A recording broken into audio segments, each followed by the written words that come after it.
Hey, thanks so much for coming back to another episode of Jay in Transit.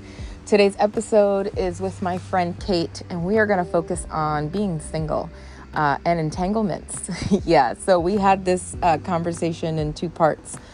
We started it a few months ago as we went into lockdown, and then we had a little bit of an update to discuss some of the things that we kind of flossed over in part one, and to include a little bit of the entanglement conversation that we've been having in the last few weeks. So I hope you enjoy, and I'll see you on the other side.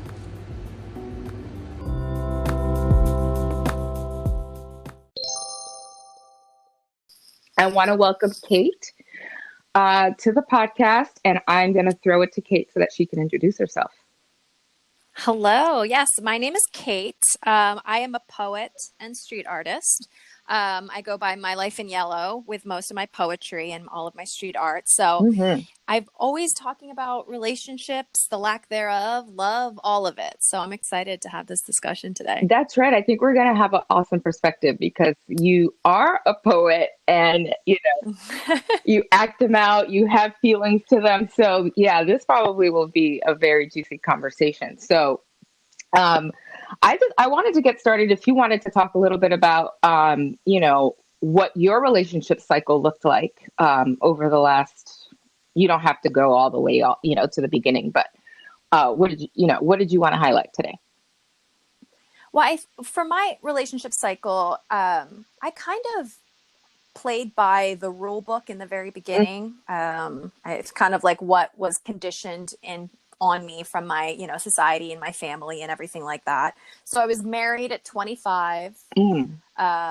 That relationship did not work out, was divorced 5 years later, moved to New York, and I have been single consistently for about 10 years. Like I had a brief 8-month relationship in the middle of that 10 years. But for the most part, I will say that I've been single since my marriage came to an end. Oh, look at that. I'm a 10-year lifer there as well.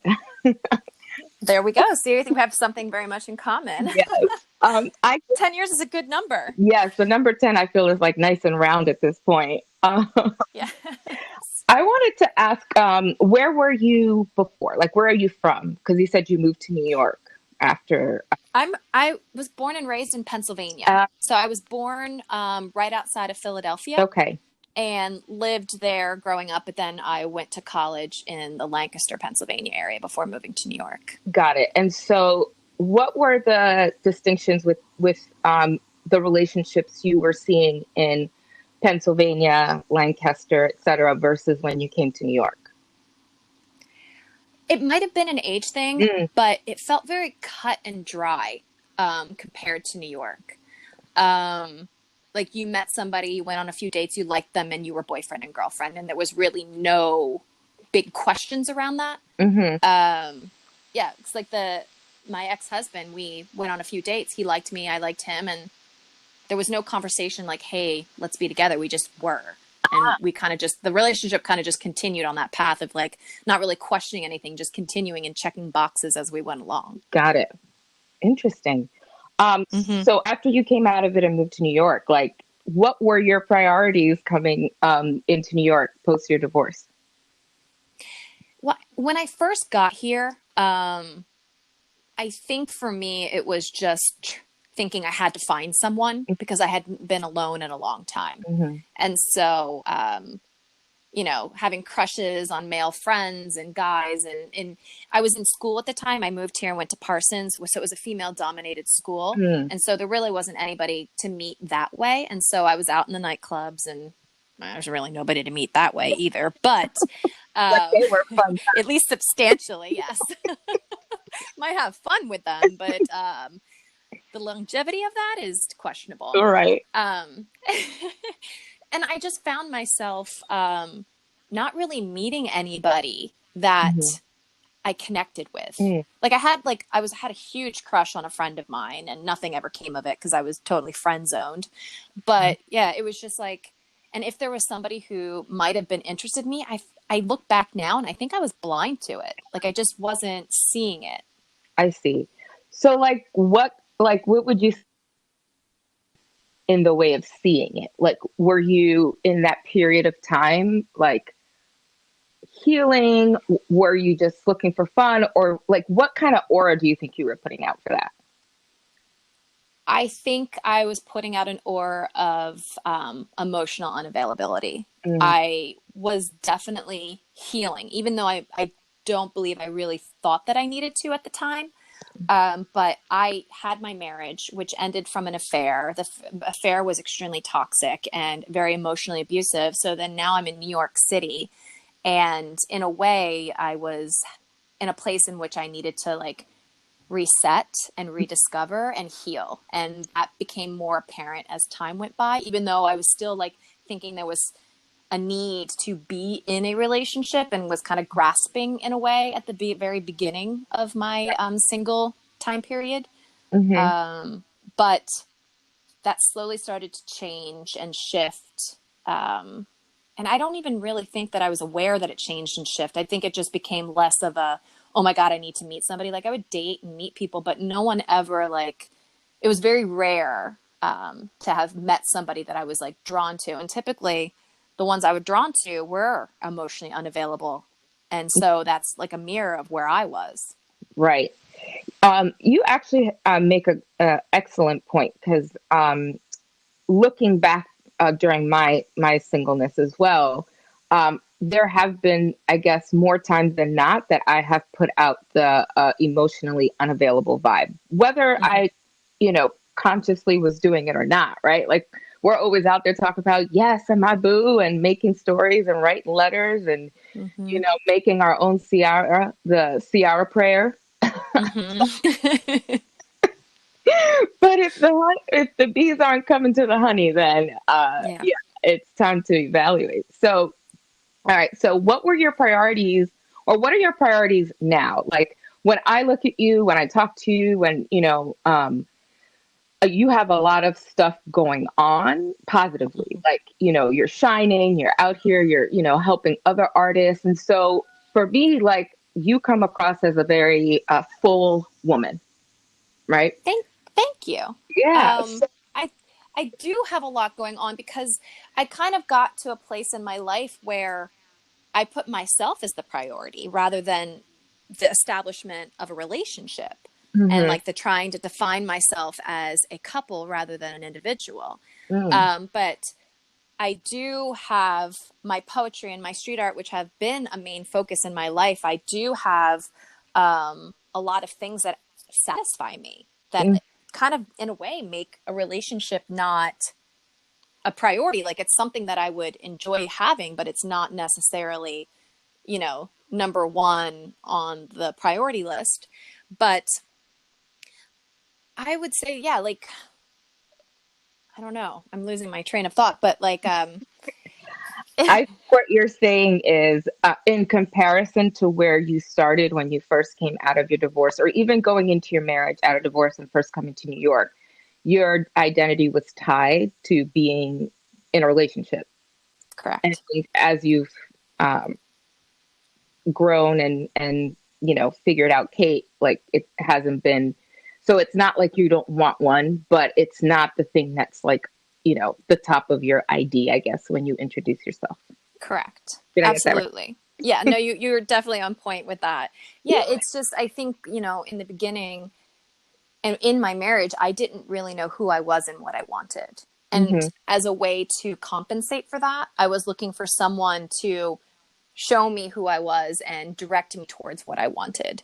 And Yep. that's basically why my marriage didn't work out. Great guy, but like I couldn't be in a relationship in which I didn't even know who I was and I didn't even know what I wanted. And then waking up one day and being like, oh my God, like this Right. doesn't fit anymore.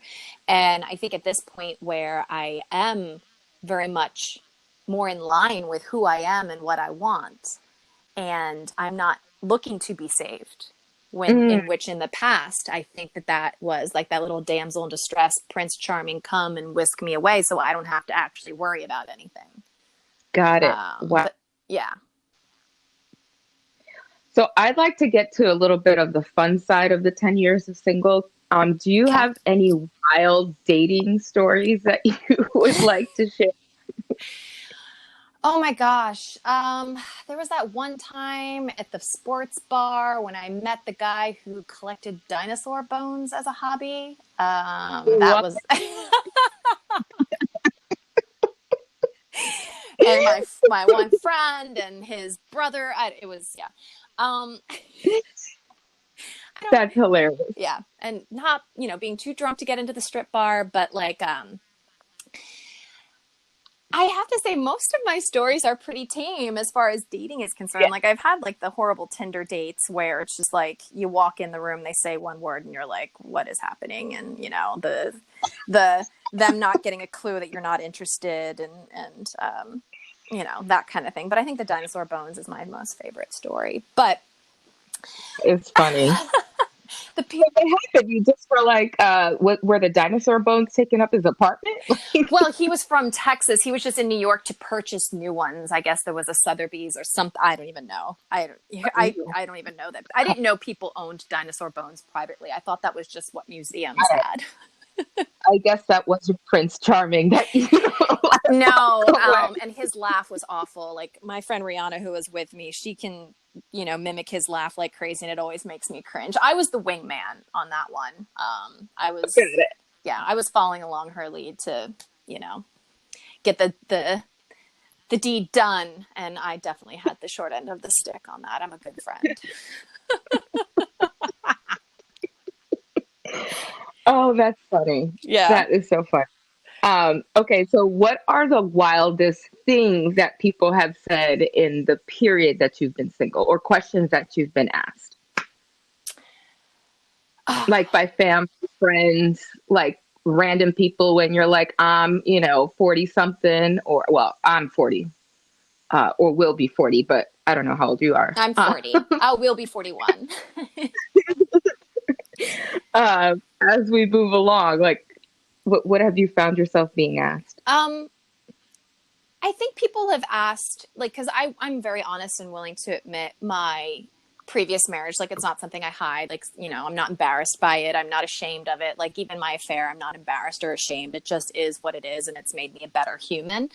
But like sometimes people get like a lot of questioning around the fact that I was married and been single for 10 years since, and also a lot of questions around motherhood and Mm-hmm. the fact that I will be 41 and I am single and I do not have an established relationship that could lead into becoming a mother anytime soon, and if it's something that I want.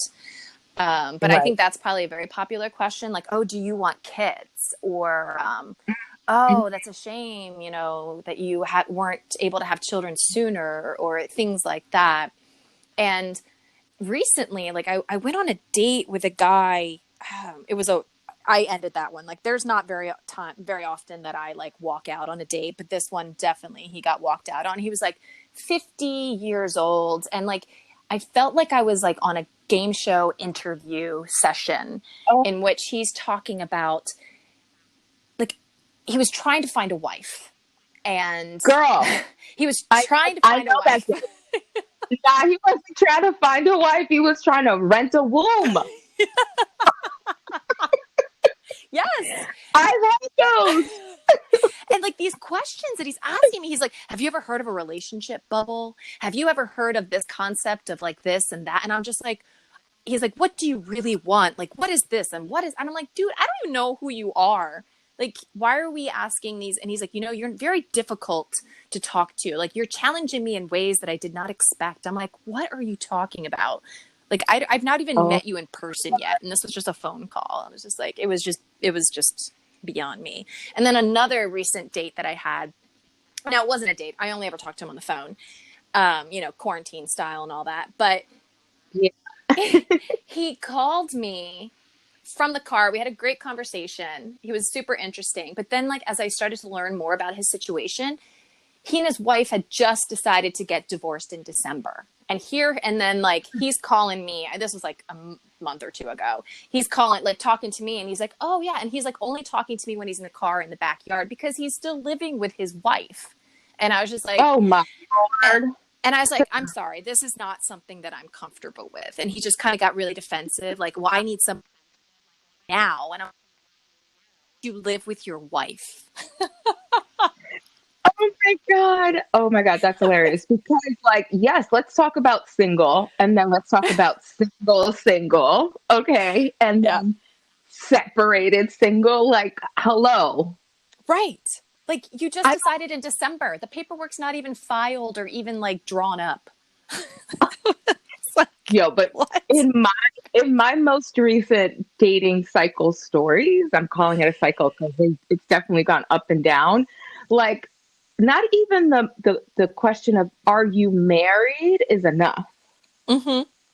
Like, you almost have to like get to the point of, and is, like, where does she work, kind of thing.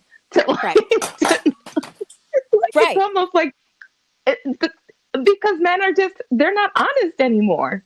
No. If they're out, wherever it is that they're out, if they're out with the boys, it's like, I'm married tomorrow. Oh, it's crazy. It's crazy. Yeah. It's just like I don't have time for this. I'm like I'm tired. Like I'm not interested in, participating in your soap opera. Like it's like no way. Like I've done that. Like I have sworn off married men. I had an affair with a married man, you know, 12 years ago. I'm good. Check it off the list. I've done it. Not worth Right. it. Yeah. Like, not to revisit That one's this. off the bucket list. It's gone. Okay, I've done so it. And it's just like, it gets exhausting. Like, oh yeah. I'm like, no, nope, I'm good. Bye. so looking at you though, you don't look 40. Thank What you. range, like what age range are the men picking you up from? Um, I would say like, I've had some 20-year-old, like late 20-year-olds, shocked when they find out how old I am and kind of like slightly disappointed. It's kind of cute. Um, but I've dated, like I've tried not to date below 35. But even Mm-hmm. then, I'm just like, ugh. Like there's lovely, mature 35-year-old men out there. I just have not met you. Um, Yeah, where are they? I I don't. I've actually been dating older, and I like it. I've been Oh, dating okay. like 50, and I really like Oh, it. I don't know, but like young soul 50, not like you could look like you could be my uncle 50. boo. We're only 9 years away I from 50. know, but like, have Like, you ever like been swiping through and you're just like, wow, life was hard for you, and you're like the same age as me? Like, I don't know, true. like, because we both look very young for our age, so it's like, I don't know if I just have a distorted view of what people our age typically look like because they're not Yeah. as fortunate as we are. I don't know. Yeah. I guess it would, I understand what you mean. Especially if, at some point we decided that the gym was important and McDonald's. Um, The McFlurry, man. yeah, I get you. I get you. Okay, so to me, that indicates that your priorities changed. If you went from, dating whoever came along that you were kind of interested in to like specifically dating older men. Mm-hmm. So, what do those priorities look like today? For me, I'm really looking for a partner and a companion. Um, Mm-hmm. like I've had the super hot, sexy, you know, crazy, fun, like whatever. And I still want to have fun and passion and all of that. Sure, sure, absolutely. But like I really appreciate like the conversation and the connection and the bond and the depth. Whereas before it's like you got a hot body, like cool, I'm in. But now it's just really like I want companionship. Like yeah, I want great sex too, Oh 100%. yeah. But I don't know. It's just the depth means a lot to me. Is like Would you take it is. depth over sex? See, I don't. see. I think that I wouldn't pick depth over sex, but I do think that I couldn't. I couldn't. They have to be very strong equals because for me, Yeah. like if we're talking and it's not going anywhere on a consistent basis, like everybody doesn't have something to say every day. Like I can be really quiet on some days and have got nothing to offer, but like I just feel like I need to be able to feel safe that I can share, that we've got things to discuss. But then I also want to Got rip your clothes off for sure. But also, I guess, for women, anecdotally, and I'm sure there's science. So I'm saying anecdotally because I haven't looked into the science. Mm-hmm. But for women, it's more mental than physical being. So it would make sense that if you're not connecting with them on any other level but looks, that you would, at this point, you would be passing them by. Yeah, absolutely. Um, awesome. So I wanted to talk about, there was a on my last episode about being prepared for the next relationship Mm-hmm. by the ex that you just left. Did you ever like feel that you were in a scenario like that? Like literally, I just turned on Insecure. I don't know if you watch it. I haven't. So spoiler alert. But she discusses how she feels, now that she's friends with, her ex's new girlfriend, Mm-hmm. and seeing how, the different person that he is then from the person that she had, Yes. 5 years and immediately before, the person he is today. So I'd be curious in your thoughts about preparing men for their wives. Oh, yeah. My ex-husband's wife should like send me a Christmas card every year and say thank you.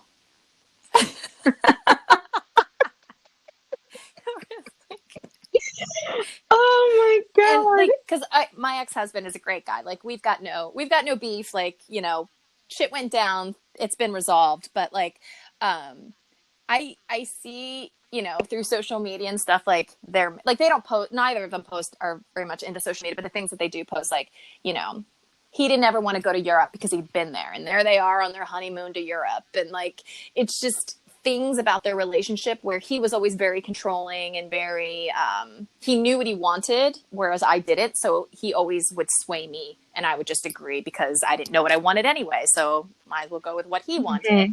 And so now I think like, he is more open to things that he might not have been open to. Like he hated the idea of change. It had to be the way he had to have it, or, whatever, and had to fit inside this box. And then I see their relationship, and she definitely gets what she wants out of him. And I'm proud for her. I'm happy for her. But yeah, I do think that I influenced and changed him. Whereas I did the same. Right. But you said, was he older than you? He was only like 2 years older than me. Okay. So just personality wise, then, like he was always a more decisive person, whereas you were still trying to figure it out. So that's why you were swayed. Yes, and he also Is what was a very logical, rational person, and I am more emotionally you're. driven. Like I'm very logical too, but my emotions definitely steer the boat. And so there was a Right. situation where I wanted to go to Europe with a friend and travel for 2 weeks. And like, he was like, logically, no, because we need to save for retirement and blah, blah, blah, blah, and da, da, da, da, and all of these like very sound reasoning. And here I am being like, but I just want to go. And he's like, and I'm like, but I just want to go. And he's like, no, but this, and this. And like, he would always win. And I would let him win because I didn't feel like me just having an emotion of desire and wanting could stand up to his logic. Yeah. I mean, it was also age. Correct. Yeah. We were under 30. Yeah. I don't know what we know at 20 something. I mean, We think I would we love know, to and that's the problem. I was like, I'd love to revisit some parts of that, but they could keep 20s. Yes. I don't want my 20s back. So I would say that no. So I'm going to ask, right now, when you're looking, what's more important for you? To build up somebody or to grow with somebody? Grow with. And I think, at this point in my life, I think I've done a lot of great growing on my own. And I'm curious and excited about the idea of how I could grow with someone. But there's always a building too, because we all have moments when I might need a little bit of pick me up build, and then they'll need a little pick me up build. But ultimately, I would like us to be on a same page of growth. Yeah, I mean, I asked that question because for a time, in my dating history, I felt that I was on a hamster wheel. Mm. Like, that the dudes were the exact same. I was going through the exact same scenarios, and I was like, why do I keep getting the build me up dudes? Like, this is like ridiculous. Yeah. And I literally had to, like, come back and reassess that not only was it an age thing, Mm-hmm. right? Because I guess at 40 you can still have, may have to build, or 50 you may have to build the person up.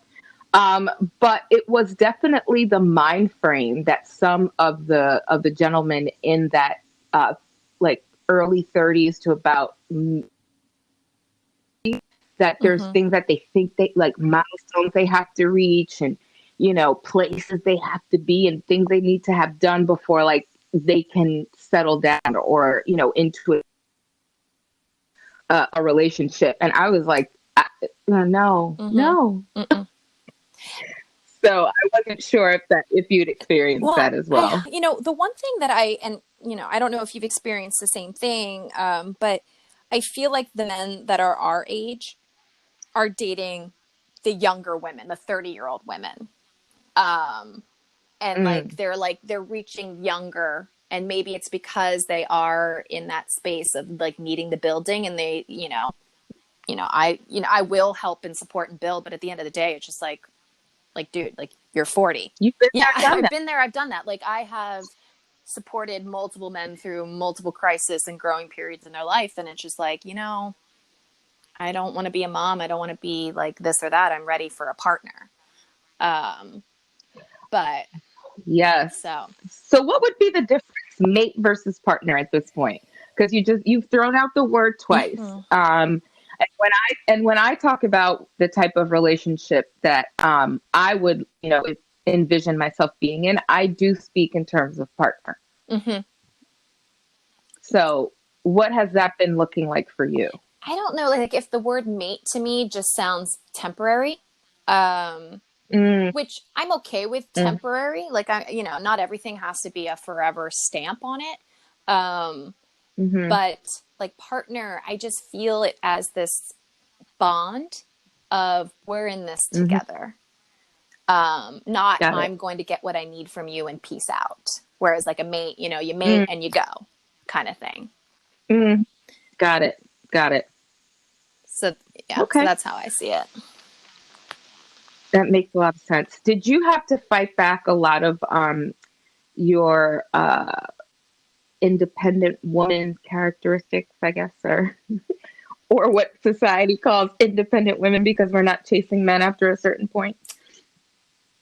I was once told by my cousin that I was a little too intense and I should probably dial it back. But at the same time, I'm like, well, they're going to figure it out sooner or later. Um, but for me, I Right. don't think that I've dialed back my strength and independence. Like for me, I've been like, I'm doing this and I'm doing this and I have this. And I think a lot of times that's why I didn't meet somebody that was strong enough. And I always say this, I want to meet somebody who's strong enough to stand next to me. And that's like, people are like, what are you looking for? I'm like, I want to meet somebody who is strong enough to stand next to me, because I've already taken a step back so that they could feel great about themselves in my past. And I'm not doing it anymore. Yes. Like, yes, there's a moment where they should be in the spotlight because of whatever's going on, and you take your spot and support. But like ultimately, like I want to stand next to them. I want us to both be out in the forefront and, being the strong, powerful people that we both are. And Yes. I've like one guy that I dated, I think it was like in February, or it was the end of February or something like that. And I had a lot going on because I was doing the leadership program through Momentum, and I had so many deadlines, things I had to get done, and I was quite busy, but I was making time because I was curious and I was interested to meet him.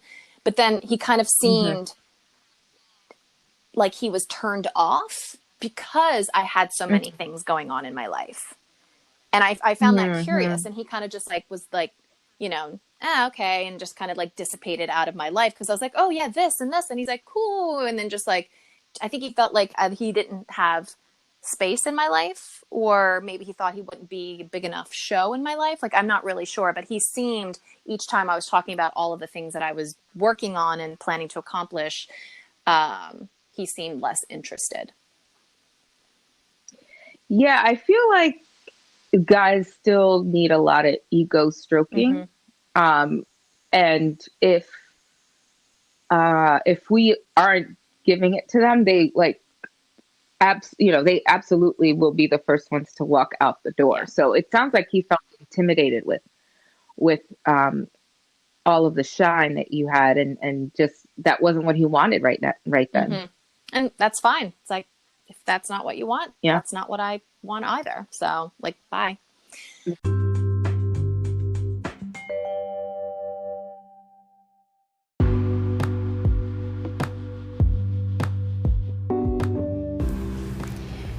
Yeah, so I hope you've enjoyed part 1 of the conversation. Part 2 is an update on some of the topics, as I mentioned before, that we glossed over, and some tips on how we can continue to enjoy our singleness, but also be intentional when we look for love. Enjoy.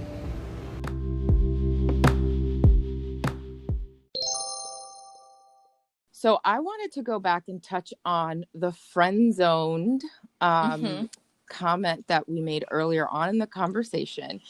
I believe it was you had noticed, by the time you had noticed there was interest or you were interested, you've been friend-zoned. Yes. So yes. Let's talk a little bit about that. Like, was it you? Was it them? What is friend zone, first of all? The definition of friend zone means one person wants them and the other one doesn't even consider them a possibility. Right. No, I would say I've been on both sides of friend zone. I've been the one placing down the friend zone, and I've been the one placed into friend zone. And in our earlier conversation, I was talking about a situation in which I was placed into friend zone with a guy that I had met, and we were starting out as friends, but I had a strong sexual and mental attraction to him. Right. And, always trying to be flirty because, like, I don't know, this was like shortly after me getting out of my marriage, so I didn't really know how to flirt. I had forgotten, maybe never really learned.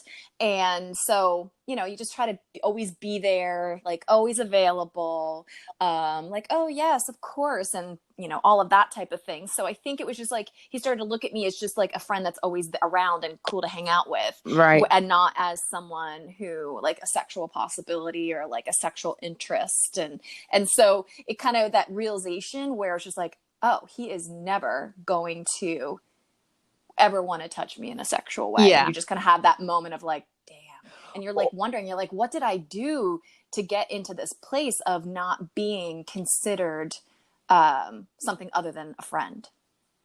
Right. And, in times that happens, or that it's happened to me, or I have placed them, it's almost like, for me in the past, it's been, I can't be your friend and also in a relationship. And then one of us has moved on. Like, you don't know how to backpedal from that.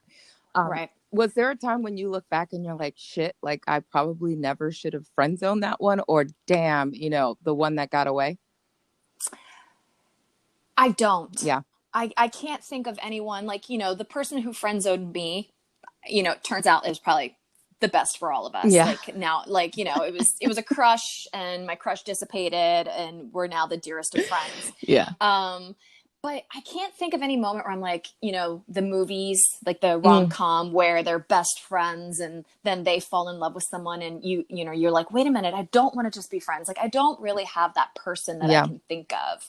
Like, I don't. Do you? No, girl. I've been asked this question a few times. And I really can't go back to a moment where I've had any regrets on the decisions I've made in terms of friend zoning, moving past it. I mean, there were times in my relationship cycles where I do realize that there were times where I had a hard time accepting a no in whatever form of it. But then I'm like, you say no a lot. Yes. That's true. Because like I'm like, oh, I'm so alone. Nobody wants me. And then it's just like my friends are like, actually, like all of these guys, and you totally blew them off. And I Right. was like, but that doesn't count. Right.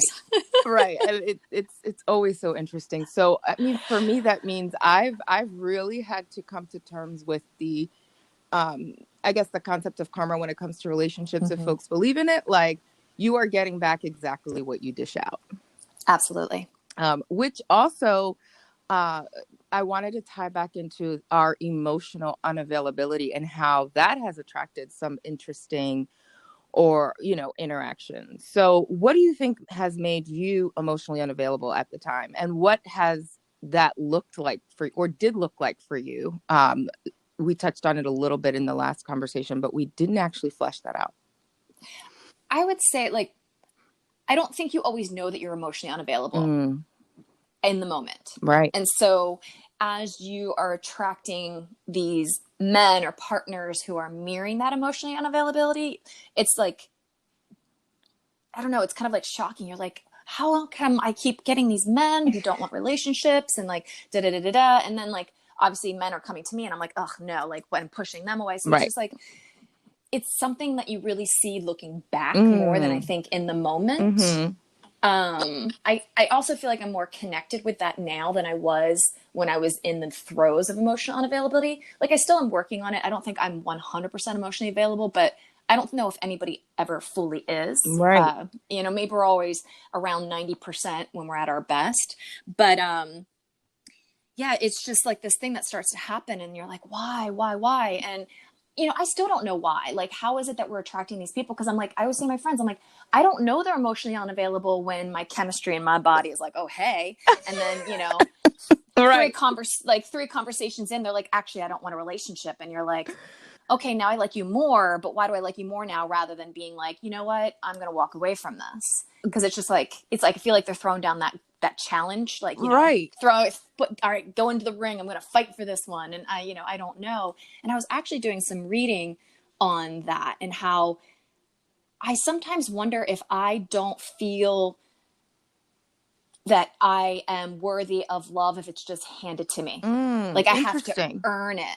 And so when I'm meeting these emotionally unavailable men and they're like, and they're very upfront, I'm not interested in a relationship. I'm not ready for a relationship, or I just got out of a relationship. And then it's just like, if I have to work for it and have to prove myself, then if I earn it, then I feel like I deserve it. Oh. Whereas these men who are emotionally available approach me and they're ready to love me the moment that they meet me because I'm an incredible woman. And I'm like, whoa, I don't trust you. You're a liar. You're just trying to sleep with me. Like, it's just like this weird, like, lack of trust. And so I've just kind of come into realization around that, and I'm kind of sitting with it lately. Okay. Like, why is this? Right.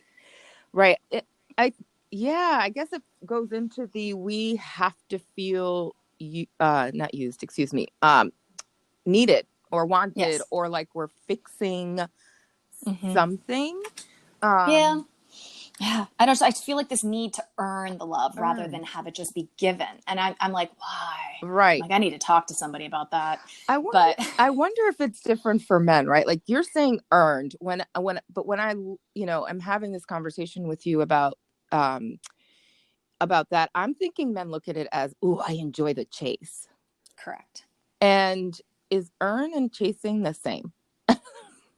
It could just be a different perspective of it. True. It could just be like my place of where I'm coming from my past traumas and situations where it's just like, the earning of my dad's love or the earning of my mom's love or like something like that where, before, like they look at it as more of a competition, a chase, where I'm like looking at it like somebody loved me. Right. I think it's just I think the same dynamic ends up happening. Or because I am still chasing in a way. Right. And I was going to say, or if they've told you I'm not interested in a relationship and you're like, well, I'm going to show them, which they're like, oh, just you wait until you really know me. You're going to come screaming for me. Right. Which is interesting because it definitely does relate back to our past trauma. Yes. So so we had this the first set of this conversation a few months ago while we were in the throes of quarantine. Yep. And we're kind of still quarantined. Yes. But I guess in the last few weeks, which, I mean, I'm of the personal opinion that I didn't really need to know, but now that it's out in the open, we can talk about it. The Jada, August, and Will Mm-hmm. Smith, as it's now famously been called, entanglement. Such a great word, isn't it? It's like avoiding what it really was. It's just like a fancy way to say affair, I guess. Right. I don't know. But was it an affair if they were separated? One. True. If they were separated and had agreed to that they could see other people, sure. I think maybe she's using the term entanglement because maybe of the situation of who he was and how he became into her life. Right. Right. Rather than her just, being out there meeting men and dating them. Like, this was someone who was like involved with her family, I believe. And like, Yeah. the healing, like, yeah. And so I think that the method in which they came together, I suppose, is why she refuses an entanglement. Right. But I agree that there were some concerns about it, even though he was of consenting age. Only because we just had, a similar conversation about how women feel the need to fix, right? So this man obviously came to her with a need of something. And she's definitely older, right? Like, he's closer to their son and daughter than he is to them. And so it almost felt, after listening to their Red Table Talk, that it was more predatory versus an actual consenting relationship. Right. It's like using that power and like age and whatever, and the desire of like to pull in someone else and be predatory. Yeah, I don't. Yeah. But I'd love to see how you relate, or hear about how you relate to that situation. Because in our conversation, you did mention earlier in your relationship cycle that marriage broke up because of something you were looking for outside of your marriage. And it seemed similar here. I think your words were you were looking to be saved, whereas Jada's were she was looking to feel good. Correct. And so let's talk a little bit more about that. Like, yeah. And I think for me, I also wanted to feel good because I didn't feel good. And in my, back then when I didn't really understand what was happening internally with myself, I didn't realize that the not feeling good was coming from inside myself rather than externally. And so I was kind of just assumed it was my marriage that was making me unhappy, rather than it was myself in my life that I chose that was making me unhappy. Right. And like, as far as like my affair, I can relate to the unexpected situation that you end up. Because I remember meeting this man. He was a coworker. And then, we had chemistry the moment we met. Right. And then suddenly we're friends. We're talking all the time. And it's that emotional affair, I guess, is kind of what happened first. And because it was never like, oh my God, I'm going to sleep with that person. I'm horny and I just want to step out my marriage. It was never that for me. And I feel like maybe with the whole Jada thing, maybe it was kind of like a similar thing. It was more of an emotional satisfaction in the beginning. Right. And I just remember one day waking up and being like, oh my God, I am so deep in this. I don't know how I got here. I don't know how to get out. I don't know if I want to get out. Right. And it was just like one day, everything's innocent and sweet. And then the next day, this man is kissing me. And I was just like, oh my God, we're both married.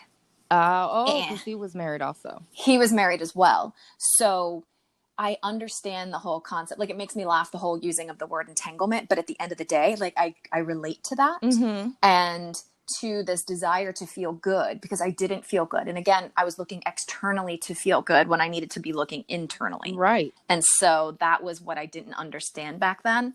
But now looking back, of course, I'm just like, oh, Kate, if only you'd, been a little bit more self-aware. But I was 28, so, so be it. I learned a lot from that. Yeah. But I understand the whole idea of like the entanglement and getting into a situation that you don't know how you got into it. You don't really want to get out because it feels good, but at the same time, it's not necessarily ideal. Right.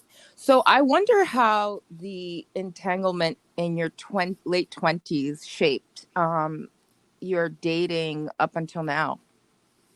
I'm sure significantly. It's still something I'm trying to heal from. I see. Yeah.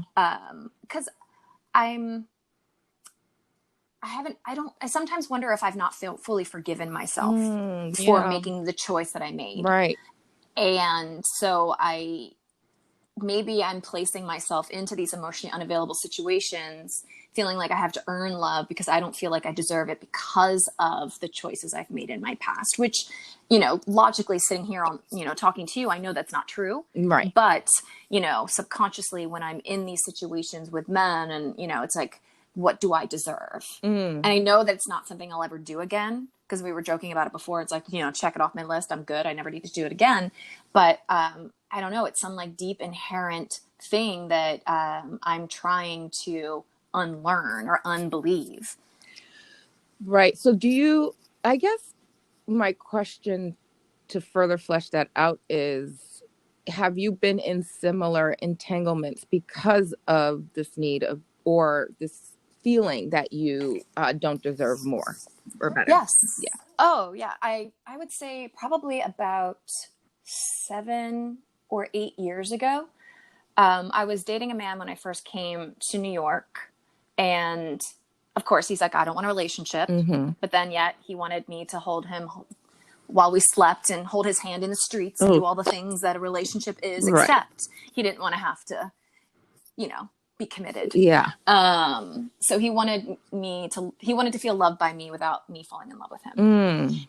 And that's difficult. So it's very, and I this comes up a lot for me. So that's something I'm still exploring. But so I ended it because I started to fall in love with him. And I was like, look, this is not what you want from me. I'm in a place where I need to walk away. And we broke off. He ends up meeting his soulmate like a month later, now wants to be in a relationship and all the things. And I'm just like, you know what? I just can't. And they're dating together for a period of time. And then he reaches back out to me because he misses me.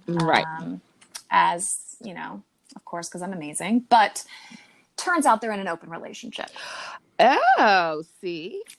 And they're in an open relationship, and he now wants me to be his extracurricular activity. And it's ethical, open relationship where she will know and all of these things. And you know what? I had a moment where I'm like, I'm always too emotionally attached to these men. Like, let me challenge myself to see if I can be a sexual partner with a man who's in a relationship ethically. And I went for it. And I was, the third person. Like, it was never a 3 of us together, but it was always just, there's so many rules. Yep. So many things we had to abide by to make her feel safe and comfortable. Right. And I went with that for probably about 6 months, 7, I might have even been a whole year. I can't even really remember. And so I became like this third person in their relationship, just with him. Never, she and I were around each other here and there. And, she was fully aware of what was going on because he would tell her every time before he came to see me. Right. So it's just like I placed myself back into the same situation, but with, I guess I felt like, oh, well, she knows, so it's fine. Right. Yeah. But I think and please tell me if I'm putting thoughts or words into your being, but yes, it was consenting on all 3 parts, but you were still entangled emotionally, knowing that you weren't going to get what you needed out of it. Correct. I was still entangled. I think it was just like the old history kind of like still entangled and being brought into this. Like I was trying to prove something to myself, but I think I was just doing the same thing. Right. But I felt like I was proving something because it was ethical, if you want to, throw in that word. Right. So it was definitely still an entanglement. And I'm sure she did not really like the idea of it. I'm sure, she was just appeasing him so that their relationship, that he didn't leave her or whatever. I don't know. I can't say because I don't know her, but like, it was just me placing myself back into an unhealthy situation. Right. And I think, if we had more time, because, we can talk forever on this topic, but, people they always pigeonholed, open relationships. They've been seeing it a lot more. I think the younger generations are a lot more fluid in how they engage and how they relate. And so they have written their own rules about relationships. And I think, you made a valid point here in sharing your story, which I appreciate, is that a lot of the times open relationships aren't necessarily about allowing people to go and have sex all the time. Mm-hmm. Yep. It's about all that messy stuff that sometimes that one partner can't, provide for you. And if Mm-hmm. you're open and honest with each other, it comes from different sources. Right. Absolutely. Yeah. So tell me, as we wrap up, Mm-hmm. any tips you have for folks who are looking for love, healing from, past traumas and entanglements? I would say, and for me, when I'm interacting with a potential mate, a man that I'm interested in or maybe seeing, I sometimes stop and I pause, like when I want to reach out, when I want to, is it like try to like understand why I'm doing what I'm doing. Mm-hmm. Is it because I like this person, or is it because I like the attention? Mm. Is it because I'm extremely attracted to this person, or is it because they're the only one that's available? Or, That's and powerful. yeah. And so I think for me, it's like, I don't necessarily stop myself from, the interactions that I'm in currently. It's just that I try to understand why I'm choosing what I'm choosing. Right. And it has nothing to do with the other person. It's all about, me and how I'm showing up in these potential relationships or potential just crossing paths with somebody, and understanding what there is to learn and what they could potentially learn from me as well. Right. So it's just having that level of awareness, but then also just trying to have a good time, because I can get really intense and super serious and overcomplicate things.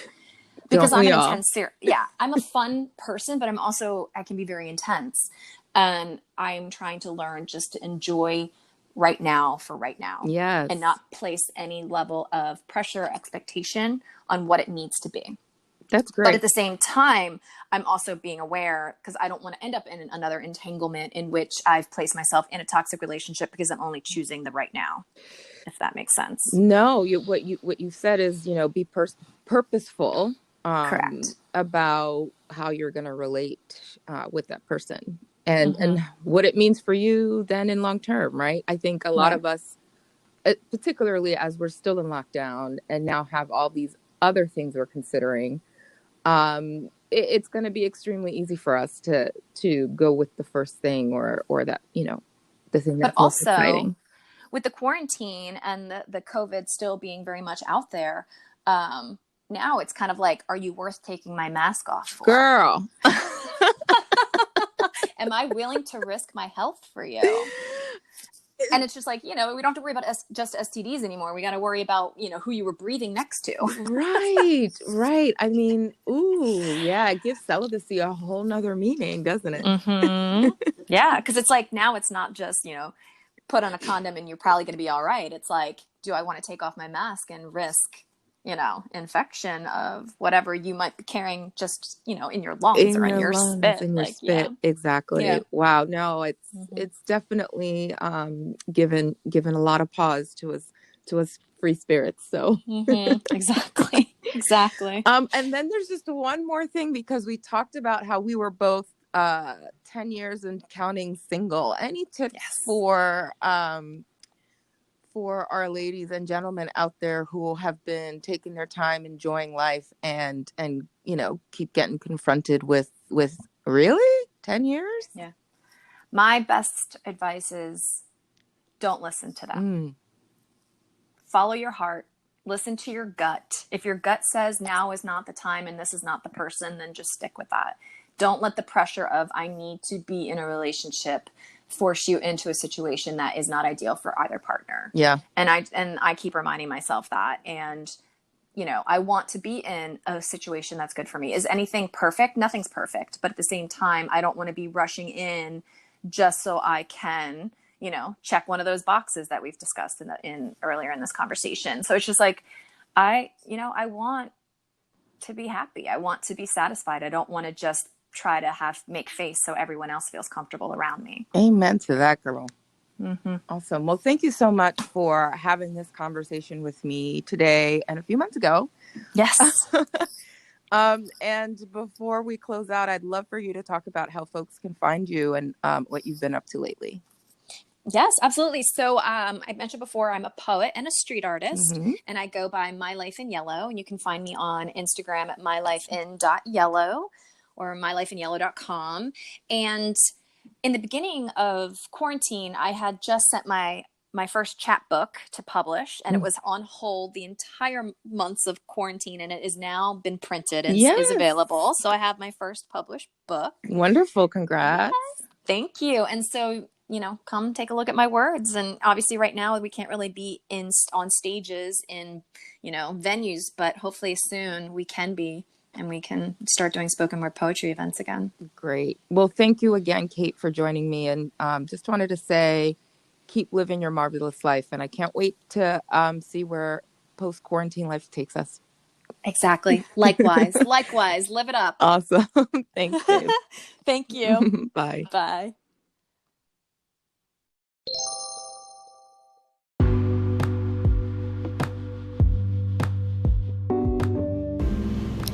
Thank you for tuning in to another episode of Jay in Transit. You can find me at Jay in Transit on Instagram.